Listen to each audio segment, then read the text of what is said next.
Ooh, I am so sick of the snow outside. Too many snow beasts.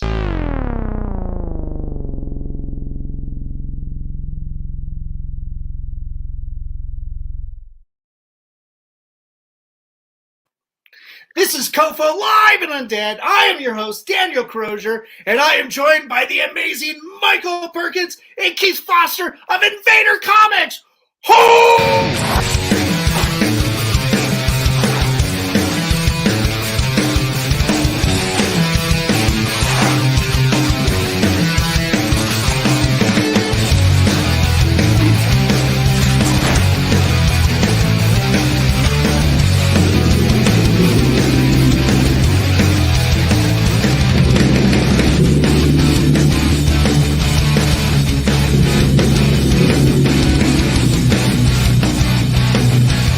Do I have something on my face?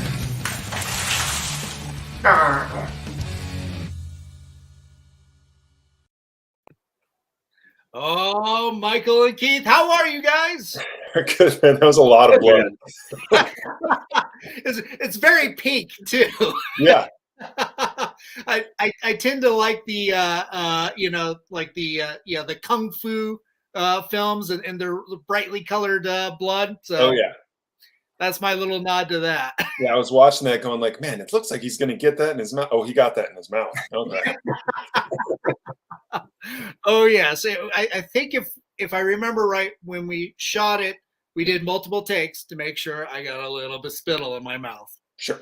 I mean, if you're gonna do it, anything worth doing. Right. Go all out. Guys, it's good to see you. Mike, I've had you on the show, on a different show before, talking about 215 Inc. And Keith, it's great to meet you, sir. Great to be here, man. Thanks again.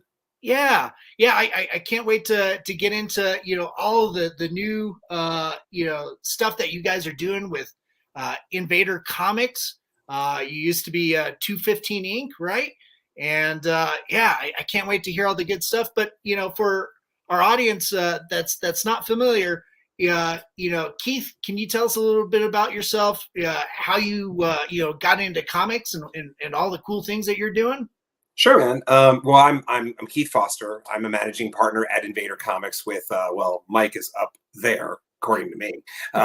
So yeah, and an awesome guy named Kevin as well. And so I, in addition to being a managing partner, I also write a couple comics that are on Invader. One's called Kadoja. It's giant monsters meet H.P. Lovecraft. And then another one that's going to come out soon is actually on Kickstarter right now called Three Protectors, which is Shaw Brothers Kung Fu in space, basically. Nice.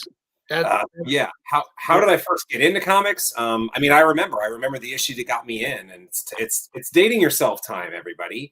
It was Secret Wars #4. So if you want to look up when that came out, that was when I got into comics, because that was the first time I ever went to a direct market comic shop.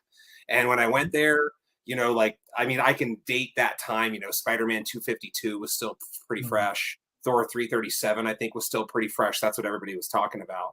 And I saw Secret Wars 4, and I was like, dude, the Hulk holding up an entire mountain with all the superheroes under him. I was like, I'm hooked. So yeah, I got into it for a while, got back out of it for a while, and then a couple of years later, just stayed in for good. And eventually started writing stuff too. Oh man, that's awesome. Oh, geez. Yeah. What classic comics to get hooked on, Secret Wars. Oh man. A lot of people are like now familiar with the current Secret Wars, but with Beyonder and everything back in the 80s, so classic.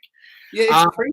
Yeah, I mean, it's excellent. It's really good. Mike and I had a conversation on this before. Like, it's got great incarnations of both Doctor Doom and Galactus in it. So, when you have those two kind of duking it out, and then you have everybody else thrown in as well. Yeah, I mean, it holds up. I still read it every now and then, and I'm like, this is still great. I still love it. Oh, that's so cool. Put my hands on it if I reach back here.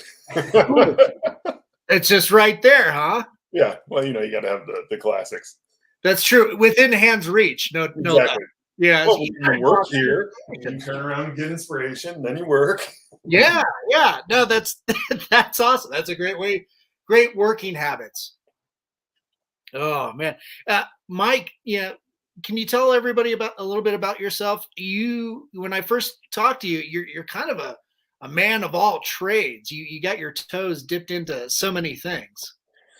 Yeah, I do. I mean, just generally writing in general. But anyone who would pay, that's what happens when you just write for anyone who will pay you for it for about 20 years. But yeah.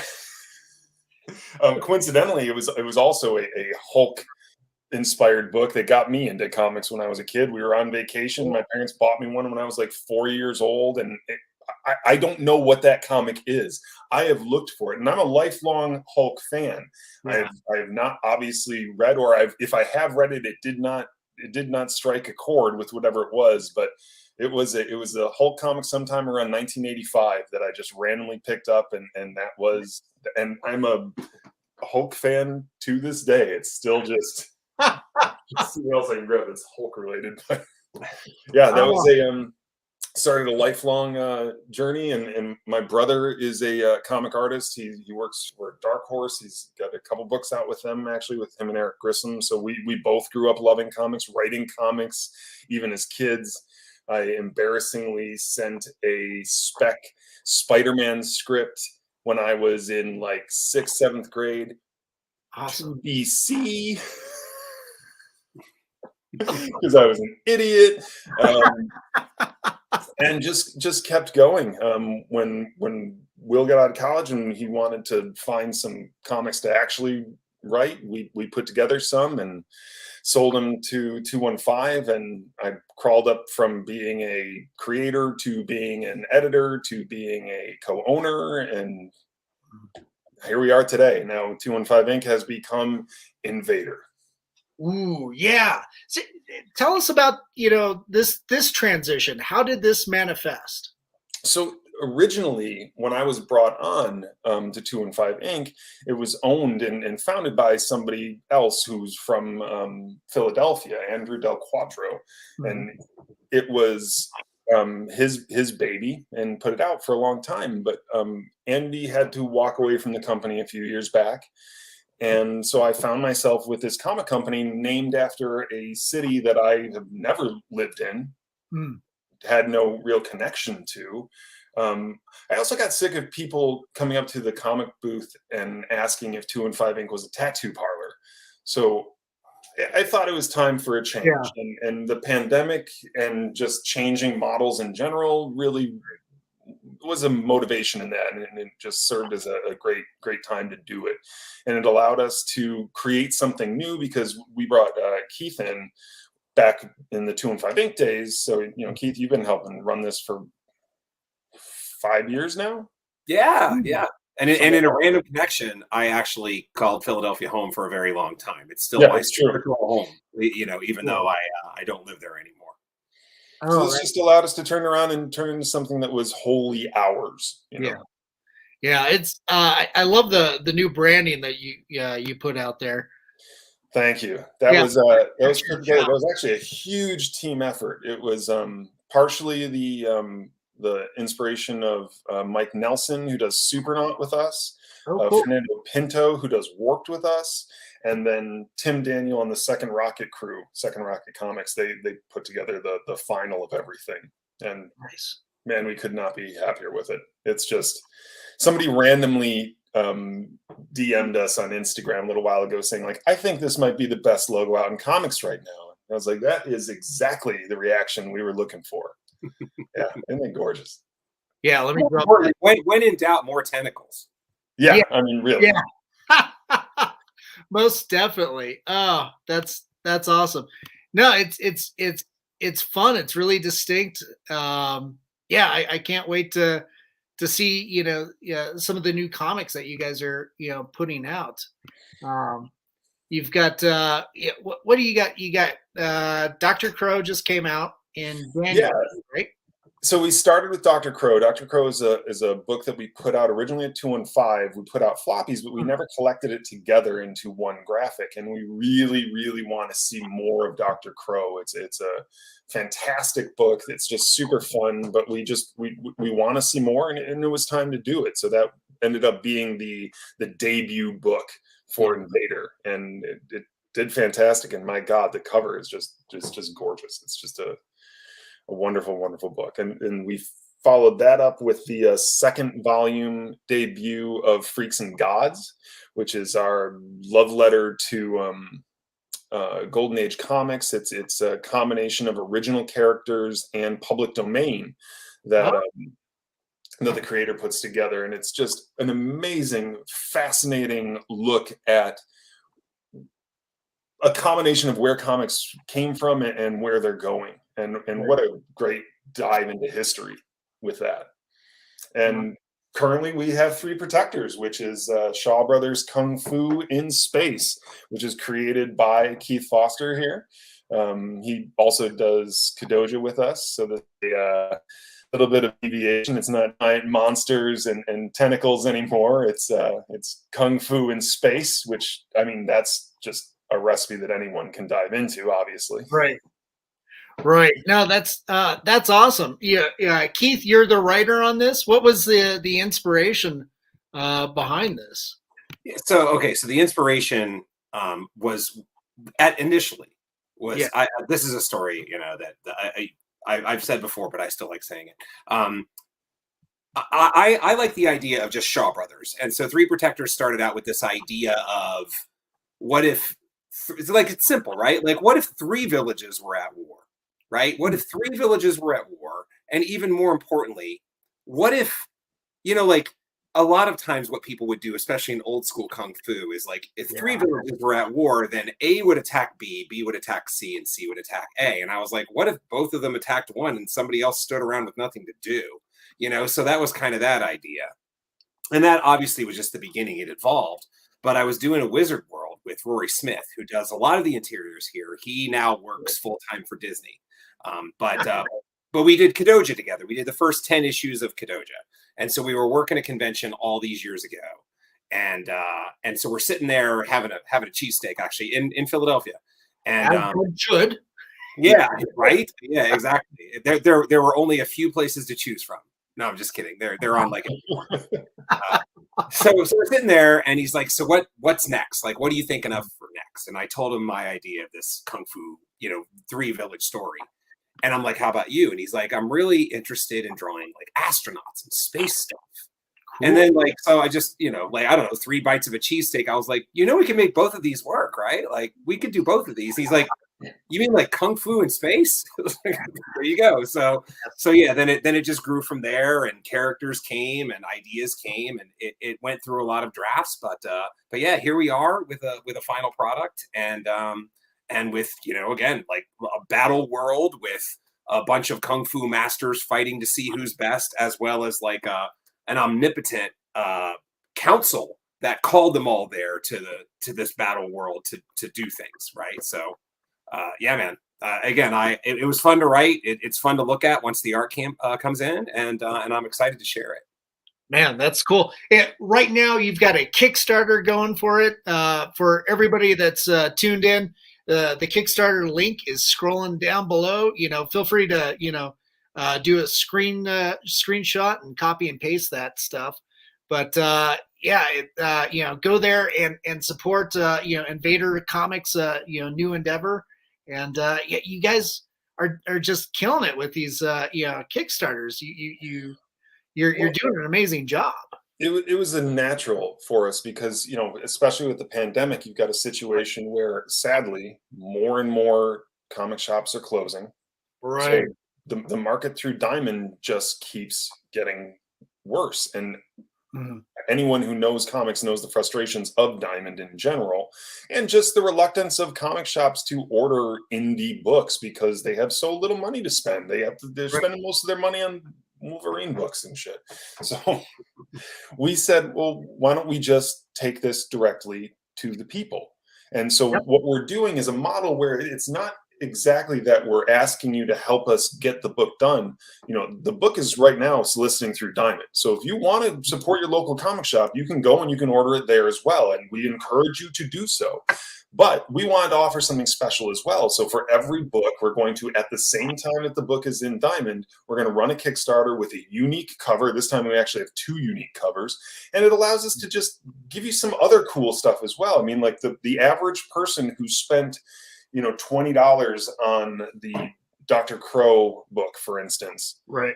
got 3 books, a sticker pack, a book plate, you know, and then you had the option to buy other books as well to add on, you know. So like I was putting together packages where somebody, you know, spent $30-$40 and they're getting like 3 graphic novels, a ash can, you know, a bunch of stickers, all kinds of stuff. Nice. You know, it's just I love doing that. You know, if you've seen on our social media where I'll say like, this is the best deal in comics. You buy a book from us, you're going to get at least 1 free. I love doing that. And guess what? At Kickstarter, I can do that because we're making more money than we are when we do it through Diamond. So we can afford to give more books away. All we want to do is get more books in people's hands. Right. It you know, the direct market, right, you know, straight to your fans, to your audience, you know, leaves such, you know, an amazing you know, opportunity for direct interaction, you know, and you know, those direct communications too. You know, do you get a lot of good feedback from that stuff? A ton. And it's so refreshing. Again, not to harp on Diamond like crazy, but like one of the frustrations of working with Diamond is they're not telling you like who's ordering your books. Right. You know, so we'll get a situation where suddenly we'll get an order for a book that's years old. You know, like, oh, we need 40 more of this. It's like, well, why? Why did that come in? Who ordered that? Where's that from? Can we talk to them? Can we say thank you? Can we send them something extra? Anything like that? Now we're talking to people directly, so we get to see, you know, and hear, and they get the book and they tell us what they like about it. You know, it's just the process of through Diamond. You're just so removed from the actual comic fan. This feels more like a convention, which of course we haven't been able to do for the last 2 years. Right. Yeah. You know, coming out of the pandemic and, you know, kind of rejuvenating under this new model, do you guys have your next in-person convention set up, or is it still a ways out? What is the next convention we're going to, Keith? Well, if you're saying as Invader, yes, I'm doing some conventions. I don't know when we're going to. So, I mean, I'm obviously representing Invader. So, at the end of this, well, at the beginning of next month, I'm doing WonderCon in Anaheim, and then I have some scheduled. I think I'm doing Phoenix, whatever Phoenix is called now, Fan Fusion. I think that's what it's called. That's Memorial Day, and then Monster Palooza here, actually in Los Angeles area. So yeah, Invader will be represented at all 3 of those places. And then we're still filling in our dance card because I think all of the conventions are all of a sudden like, hey, we can be back now. Yeah. And so, you know, the 2 years where they weren't able to schedule conventions, now they're just getting peppered in everywhere. So yeah, the emails are coming in, hey, book your space. And therefore we expect that our dance card will fill in as we go through the year as well. Nice. Well, yeah, remember that Colorado Festival of Horror is September 9th through the 11th. Hint, hint. Yeah. What is the stuff? I like Denver and I have friends there. So yeah. Nice. Yeah. I'll send you some information after this. But yeah, you guys got an amazing catalog of talent that you work with. You know, Steve Orlando, Jim Starlin, and so many other projects that you have, you know, yet to announce. You know, how is it that you know, you're able to, you know, juggle so much between the 3 of you? Sheer force of will and a lot of poor planning, but but it comes out, you know, it comes out in the end. I mean, it's a labor of love. Yeah. It's really what it is. Yeah. I mean, for me, we were sort of talking about this a little bit before we went live, right? Like for me, it's just this consolidation of time and forsaking some things. It's you know, to me, it's the price that I'm willing to pay to be part of a company that makes cool stuff. So if that means I can't watch as many movies, I guess that's what it means, but it's a trade-off I'm willing to do, and I'm thrilled with. And again, it's awesome to be part of Invader.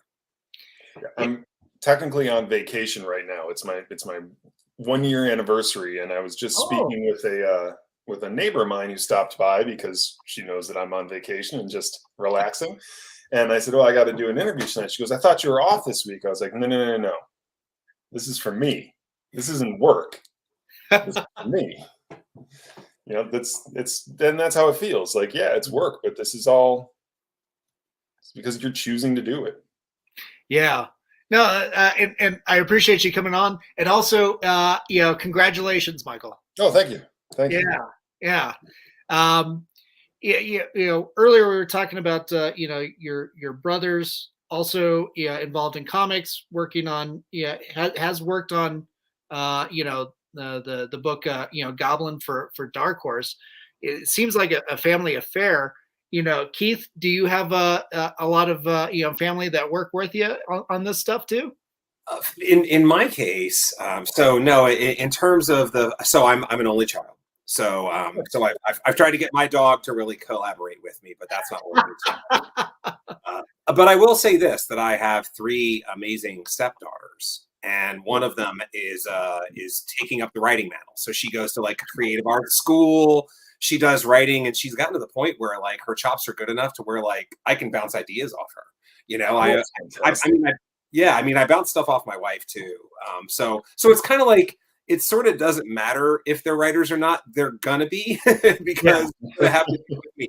I do a podcast, and my wife I think happened to listen. It's a podcast called Making Comics, and my wife was telling me, I don't know, a couple days ago that she downloaded an episode and just listened a little bit. She's like, support my husband, that kind of thing. And she said it was absolutely surreal to listen to me talking, except I'm not in the car with her. You know what I mean? So yeah, she was just like, it was just very, very life altering in terms of her, confusing, because I was talking like I normally do, but I wasn't physically there. So yeah. But yeah, you kind of recruit whatever family members there to bounce ideas off for sure. Family affair, whether they want it or not. Exactly. Nice. Michael, you guys have under 215 Inc. You've done a number of horror comics before. Yeah. What can we see? In terms of that genre from Invader moving forward. Obviously, Dr. Crow kind of fits into that, and there's I gather there's probably some with sci-fi, with like three protectors. There's still those horror sci-fi tropes. I'm hoping kind of play into stuff like that. But what else you got on the schedule? Well, in addition to like you said, more Dr. Crow. In addition to more Kadoja, which is horror and giant monsters. We've got we did a book back at 2 and 5 called All Hallows Eve. Mm-hmm. We're putting that together as a collected edition. We have a couple of, we'll call them horror noir kind of books coming out later this year, and we've got a couple of collections that we're playing with that we're teasing just yet. We'll be playing with some horror themes in there, but we definitely are looking at horror as a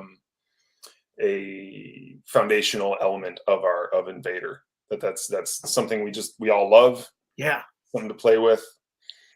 It's always a fun time.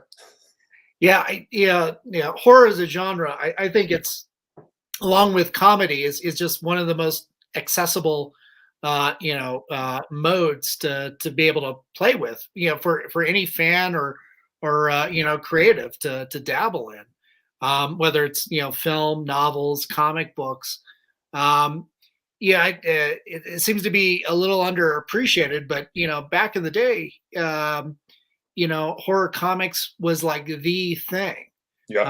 You know, especially with like, you know, series like you know, Eerie, and then you've got these homages later coming up, you know, later, like in the 80s with the Creep Show film and everything like that, and now you've got this onslaught of you know, anthologies. Wow, I'm starting to lose my voice. Jeez.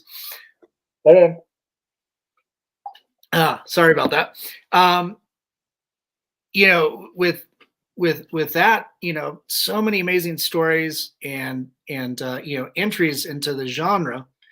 You'd think it'd be a lot more prominent with comics, but you know, so much of like American audiences still think of, you know, it's a superhero genre, right? Yeah. You I know? mean, horror in general has suffered some of the same things that comics have suffered Right. over the years, where people Right. just look down upon it or think of it as a second-class medium. And despite the fact that horror has absolutely dominated media Yeah. at many times in the past, whether you're going as far back as the very beginnings of film, some of the best stuff Right. that was coming out were the early adaptations of Frankenstein, or the Mhm. German expressionism stuff that was coming out, and just not only dominating it, but pushing. I mean, think about how much horror, German horror of the 20s and 30s, think about how much that influenced not just movies, not Right. just media, but all kinds of fashion, design, everything. Architecture, stage design. 100%. I mean, there are elements of that you will still see today, and people don't even notice that or don't even recognize that. You know, it happened again in the 50s, happened again in the 70s, happened, you know, into the 80s, happened again in the late 90s and aughts. You know, that's something that's just like, how many times do we have to prove ourselves? Yeah. Yeah. You know, before you start losing this image, but people are going to keep having it. And you know what? That's great, because it means you can keep surprising them. Yeah. Like some of the most yeah, influential, yeah, writers, novelists, you know, in the 20th century, Lovecraft, Stephen King. Yep. Yeah, I would say that like Stephen King, you know, like when you think of like contemporary books, not even horror, you know, Yeah. just the amount of books that guy has sold, The sheer tonnage. yeah, it's just daunting. And yeah, I don't care if you're Daniel Still or Tom Clancy, you know, it's it just seems like yeah, Stephen King is synonymous with, you know, the literary world, let alone horror. Yeah. Yeah. I mean, many bookstores, when you go to the horror, I did this one time. I went to a bookstore and I said, what percentage of the shelving of this horror section is Stephen King? Right. It was more than 60%. You know, like his books are 60% of the horror section, you know. Yeah. So But if you could write a book under 400 pages, it would probably only be like 35%. True. Girth matters. Yeah. Yeah. One copy of it. That's what I keep hearing. Oh man. Yeah, it's amazing. And at the same time too, like you know, horror, especially in film, has certainly, yeah, had a renaissance in you know, that now it's looked at as like a high art form. You know, you've got films like Hereditary and Midsommar and you know, The Witch, for example. Yeah. That, you know, these are, you know, looked at as like amazing dramatic pieces, suspense pieces, you know, period pieces, but they still fit in that mode of horror. And you know, you can look back at like something like Silence of the Lambs, yeah, amazing suspense, you know, thriller and dramatic piece, but it's also a 80s slasher flick.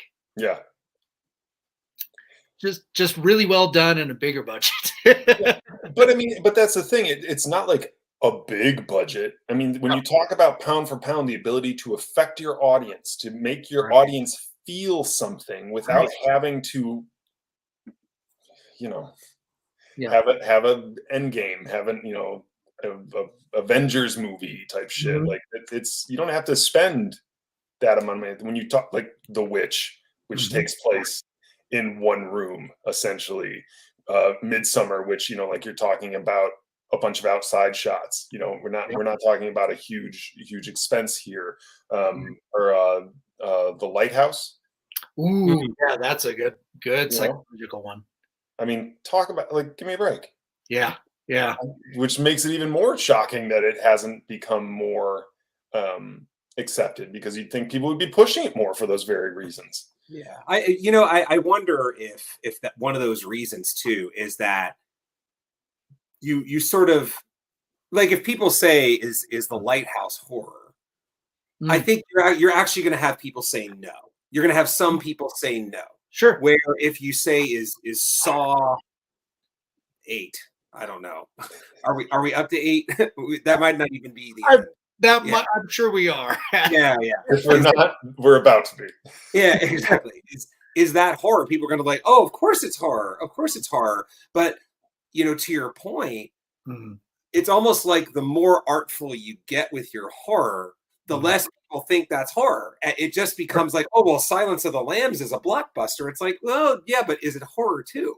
Yeah. Because all of a sudden what people as audiences do is they make it seem like it's not a horror thing. It's just something that's good or suspenseful. It's suspense instead of That's when they horror. start trotting out phrases like psychological thriller.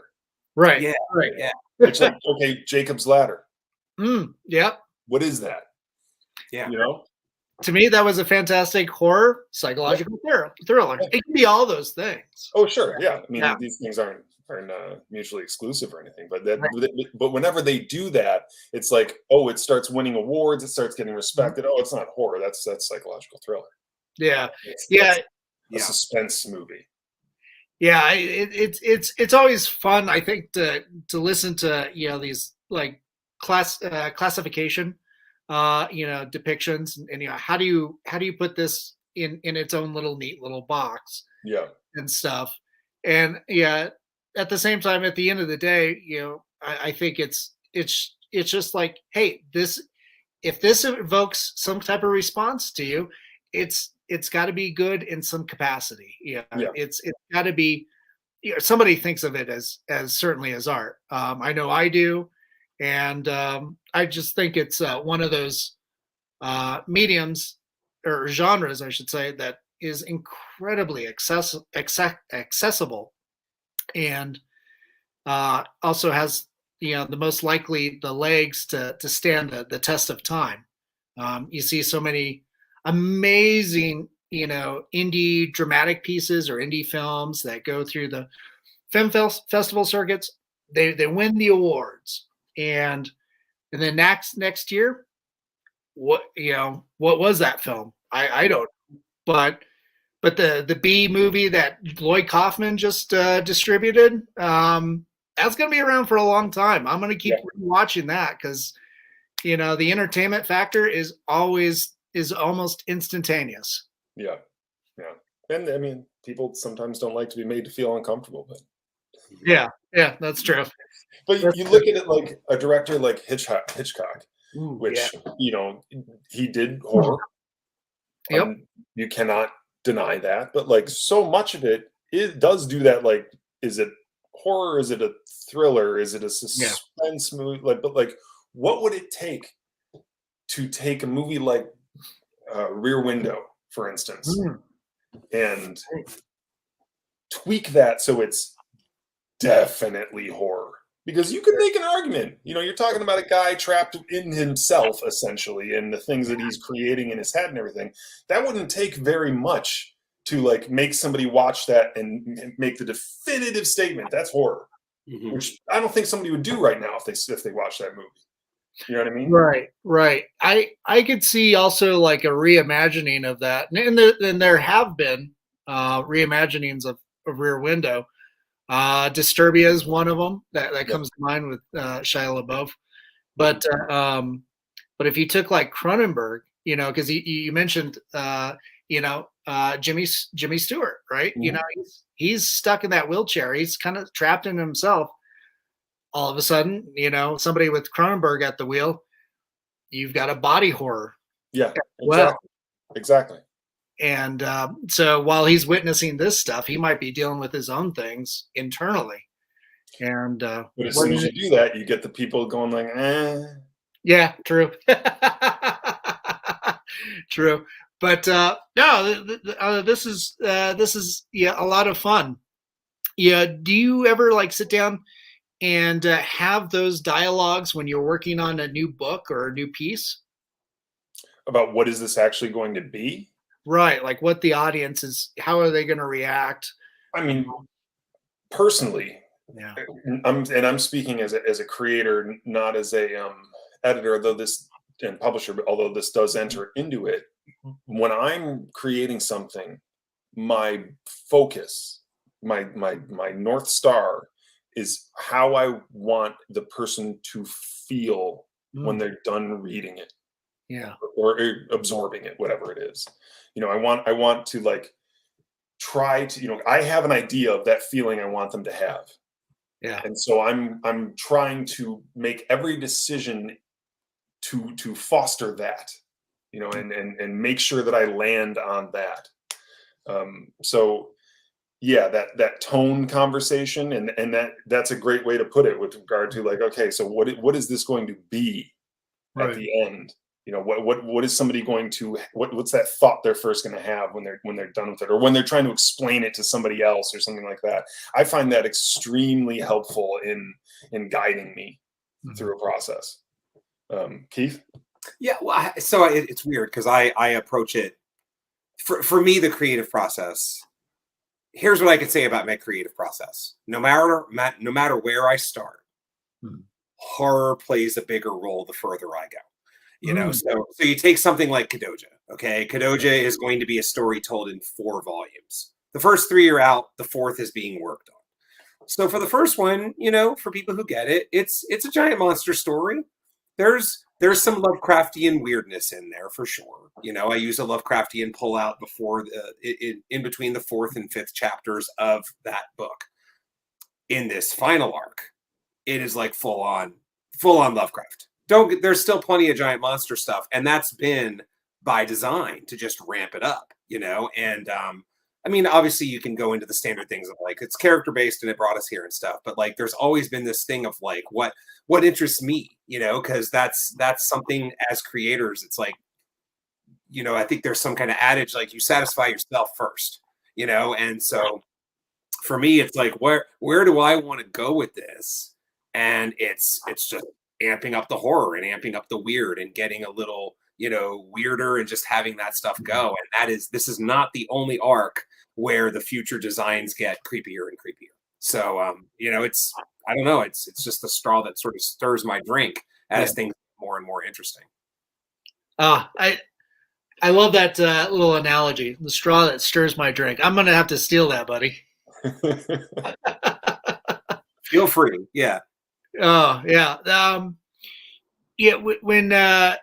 When working on this stuff too, Keith, you talked about your creative process, and it seems like you mentioned as you go, horror plays a little bit more of elements.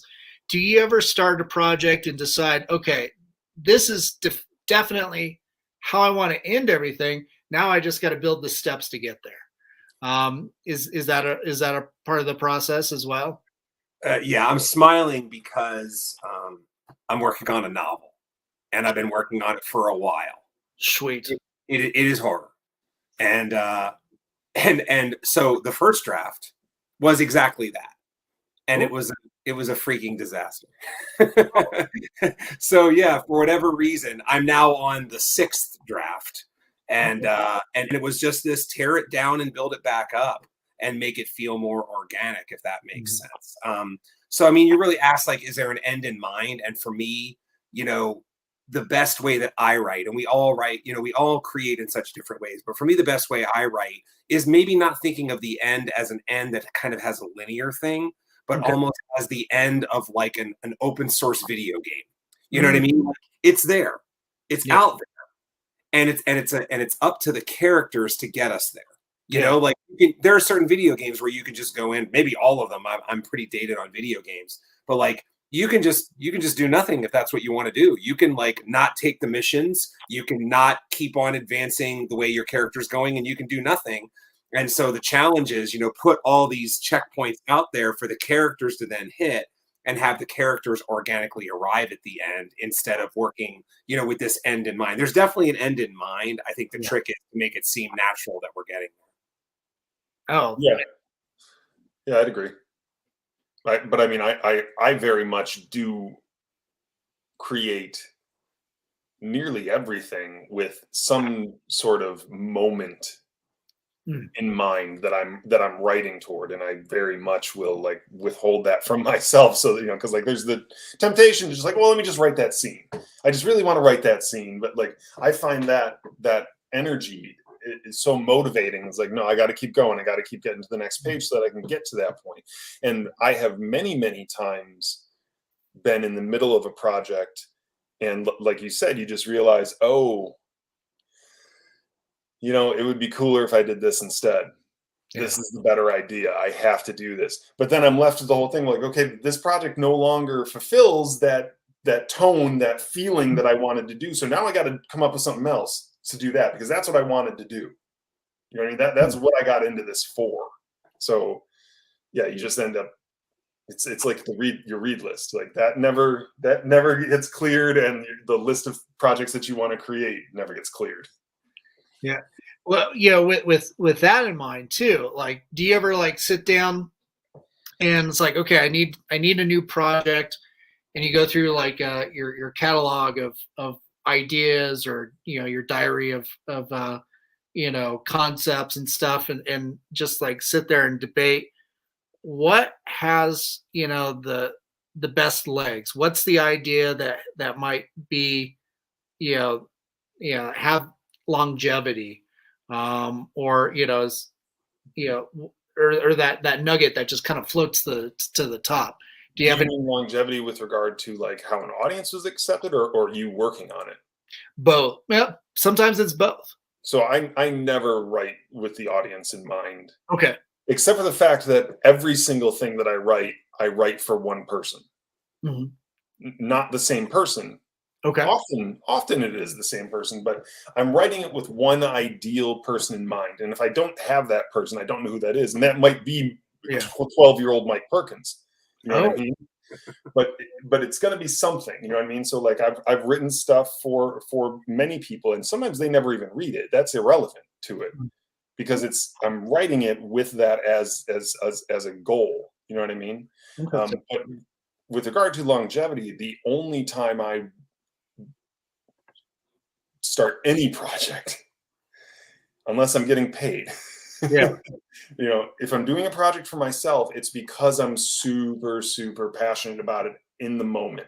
And I do that because I know that is going to go away over the, if you're talking about something long, you're talking about a 4-volume comic, you're talking about a 500-page novel, anything, a film that's going to take you a year, your enthusiasm is going to go away at some point. Right. Or it's going to wane at the very least. So it better fucking be there in the beginning. Can I say that? I'm sorry. It better be there. You better fucking say dirty words, damn it. It better be there in the beginning. I'm finding that out now. You know what I mean? Like if I don't have that kind of energy and enthusiasm and motivation in the beginning, I'm never going to get through to the end. It's just not going to happen. Yeah. So that's the only way that I choose a new project to work on, is when I'm like, oh man, I'm just like amped up about, whatever it is. And so, and that could even be that I only get through the, outline stage of that. I've got comics that, are like several issues that are completely scripted, but haven't been produced because other things got in the way. But I use that enthusiasm to get through there. And, that's been, and actually I was doing a research. I'm a car guy. I'm not going to talk about cars here, but I'm a car guy, and I really like old vintage racing. I'm into that stuff, like the like pre-war racing, where it was like kind of war on the track in general, and I'm into that. Fine, but like that motivated me to start writing a story about hot rodders in space, essentially. You know what I mean? So that's when you start getting crazy. And, you know, I was picked up Speed Republic a little while ago, because that's not in space, but it's the same thing. It's like, or Rod Racer, part of the same bit of research I was doing for that project a while ago. And I was looking at these the other day for another project, but that kind of stuff. You just like, you get excited and you want to see it and you want more and you want to know what has been happening in that genre and you want to see what you can add to it and you get fired up, man. So that's, I need that. I can't, personally, I need that. I can't create otherwise. Right.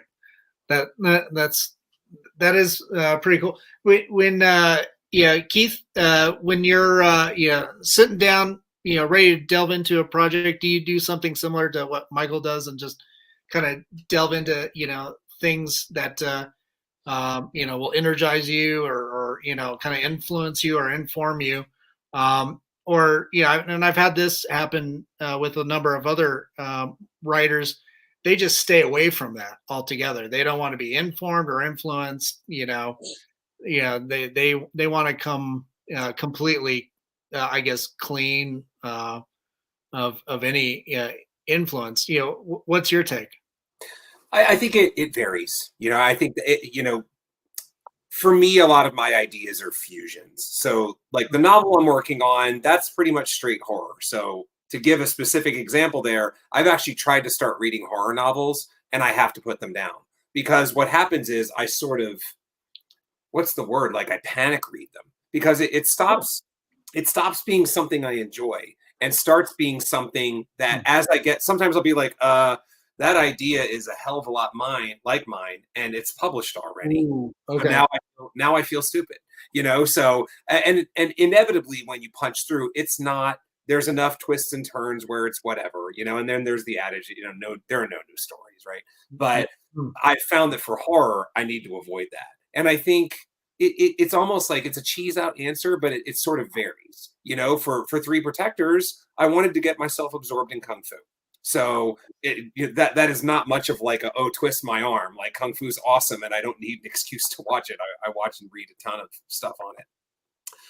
But the other stuff you might avoid. So I find it interesting that Mike was feeding the brain for all the racer stuff.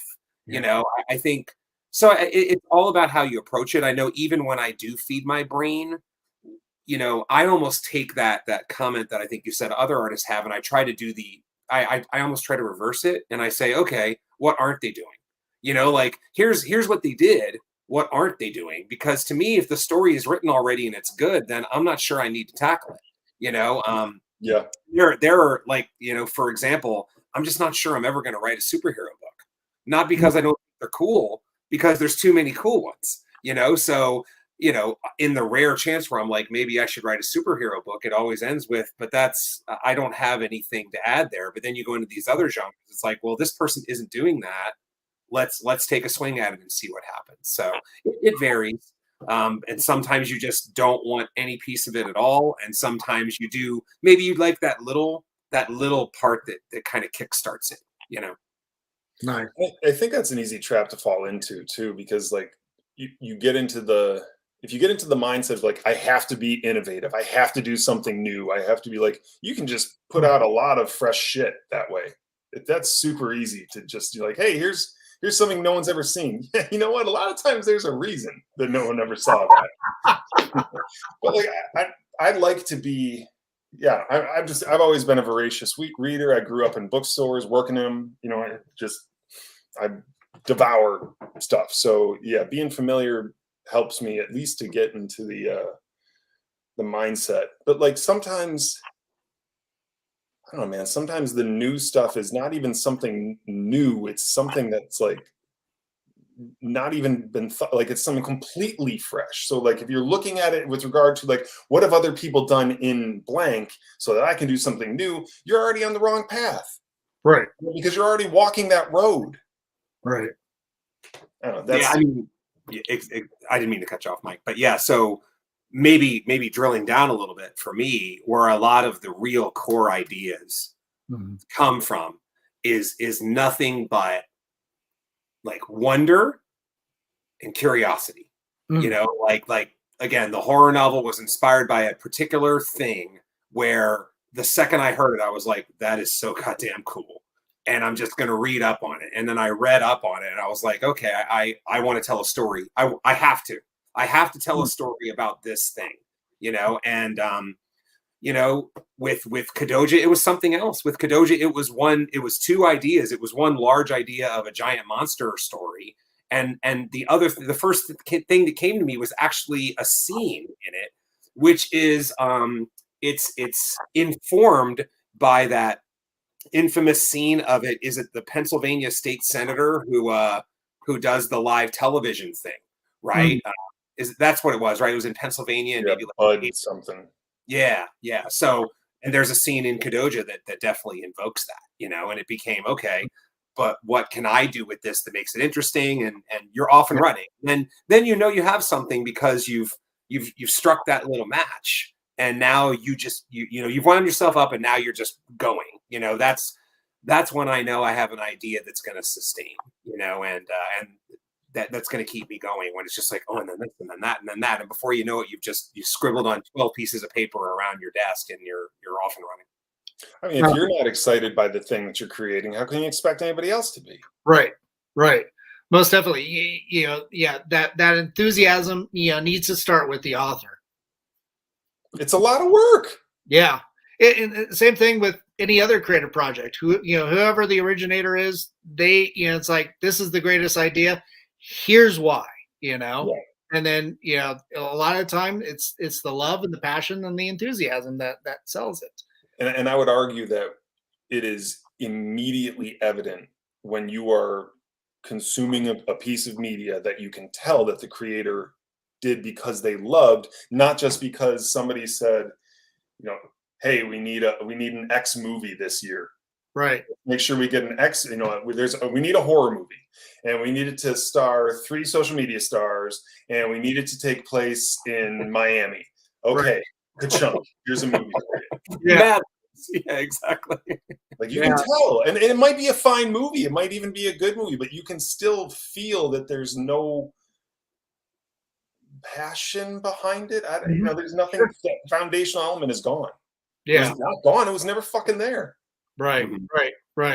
Yeah, that is a tough thing to really navigate. Oh, and also to sometimes define too, amongst the sea of mediocrity in some capacity and personal taste. Yeah. I do, and this is just me. I do think that people never really endeavor to make something mediocre. Even with a big paycheck, I'd imagine that they try their best to do a thing that hopefully somebody it'll connect to an audience, and a lot of times it does miss. Yeah, it's like the difference between somebody faking a smile and a genuine smile. Yeah. Well, this sociopath, I try. I've gotten very good at fake. You're like I'm very good at faking smiles now. Okay. Is this over the top? Yeah. Am I doing this right? Yes, you're being reads right. Oh man. Well, guys, I want to say thanks for coming on to the show and talking about all the cool things that Invader is doing. I do want to, before we sign off, I do want to play the 3 Protectors launch video for the Kickstarter. Oh yeah. Yeah, and let me turn off this banner real quick. But for everybody that's watching after the show, make sure you go to the Kickstarter and pledge to support 3 Protectors and support independent art and creativity. But so here's the 3 Pretenders.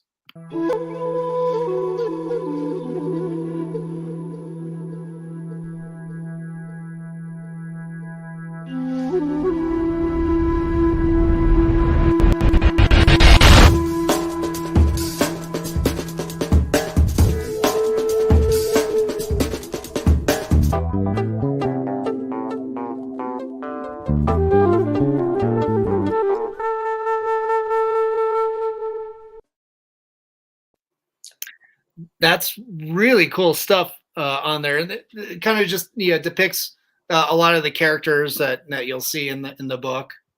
with music by very own Keith Foster, who does a soundtrack for all of his books.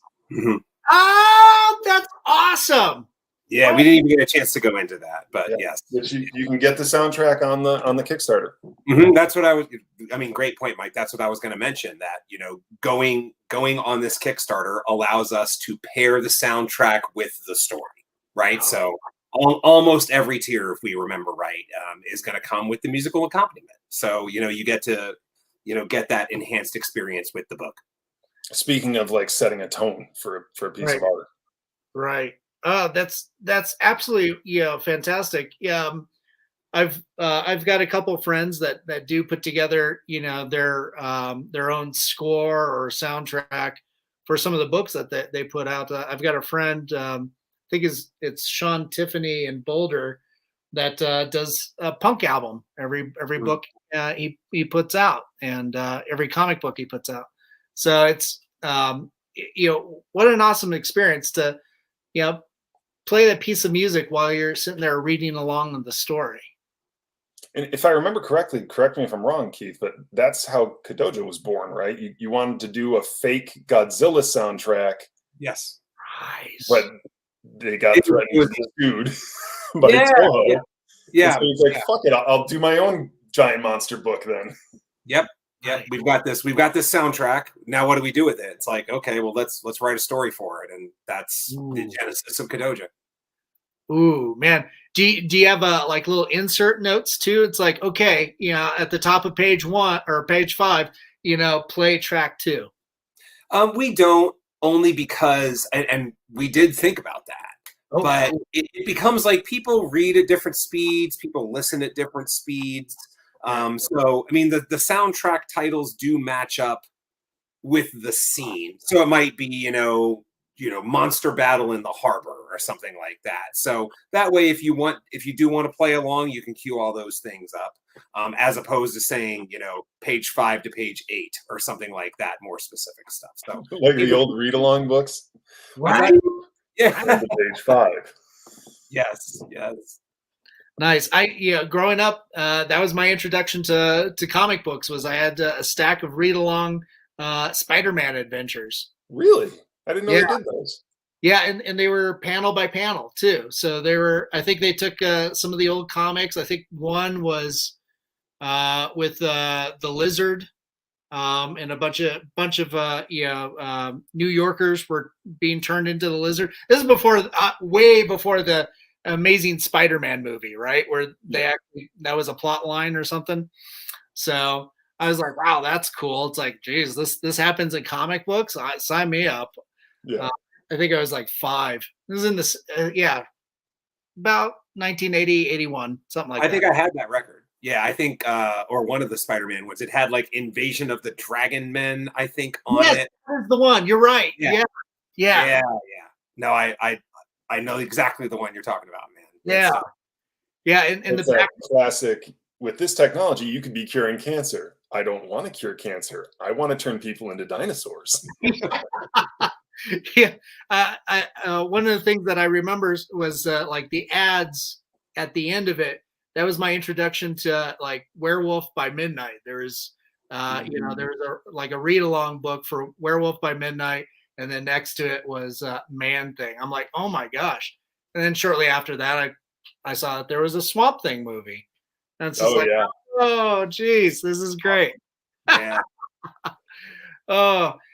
Michael, Keith, thanks so much for coming on the show and chatting with me about Invader and all the cool things that you're doing. I'm so happy that you guys are still making amazing art. Creating new works of fiction to share with the masses.